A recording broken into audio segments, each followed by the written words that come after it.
जय शिव गोरख। प्रिय श्रोताओं, आप देख रहे हैं स्कंद पुराण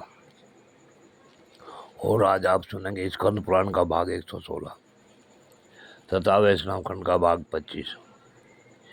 पिछले भाग में आपने सुना कि भगवान विष्णु ने महर्षि अगस्त्य तथा महाराज संघ को आशीर्वाद दिया और वेंकटेश्वर पर ही अंतर्ध्यान हो गए। अब आगे की कथा इस भाग 116 में सुने। सूत जी कहते हैं कि पहले काल में अंजना तपस्या में लग गई। उसे देखकर मुनि मतंग जी ने कहा, अंजना देवी उठो, तुम किस लिए तपस्या में लगी हो? अंजना ने कहा, मुनि श्रेष्ठ, मैं केसरी नामक श्रेष्ठ वानर की पत्नी हूँ। मेरा नाम अंजना है और काफी समय विवाह को हो गए हैं, परंतु अभी तक पुत्र प्राप्त नहीं हुआ। मैंने किष्किंधा महापुरी में अनेक प्रकार के व्रत भी किए, फिर भी पुत्र नहीं हुआ। अतः मैं तपस्या में लगी हुई हूँ। अब किस प्रकार मुझे त्रिभुवन में प्रसिद्ध पुत्र प्राप्त होगा, यह बताइए। तब मुनिवर मतंग ने अंजना से कहा, देवी सुनो, यहाँ से दक्षिण दिशा में 10 योजन की दूरी पर धनाचल नाम से प्रसिद्ध पर्वत है, जो भगवान नरसिंह का निवास स्थान है। उसके ऊपर परम मनोहर ब्रह्म तीर्थ है। उसके पूर्व भाग में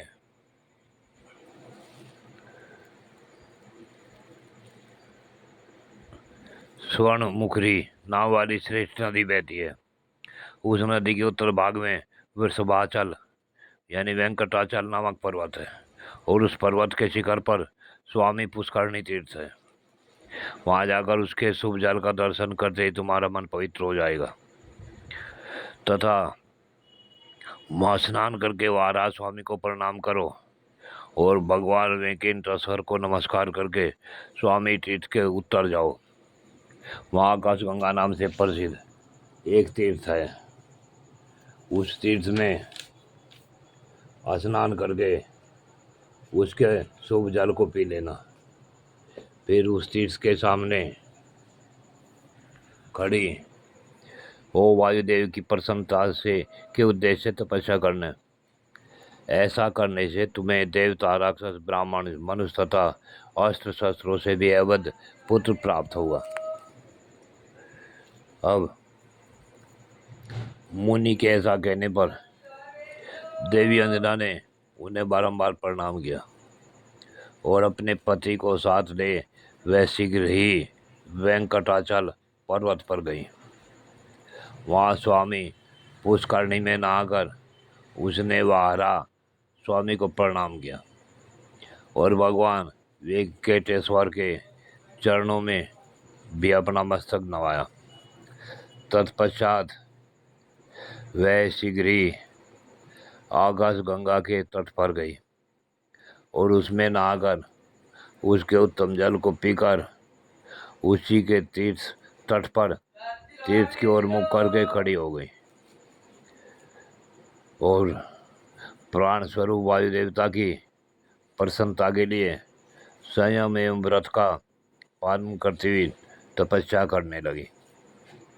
तब सूर्यदेव के मेष राशि पर रहते समय चित्रा नक्षत्रयुक्त पूर्णिमा तिथि को परम बुद्धिमान वायुदेव प्रकट हुए और इस प्रकार बोले,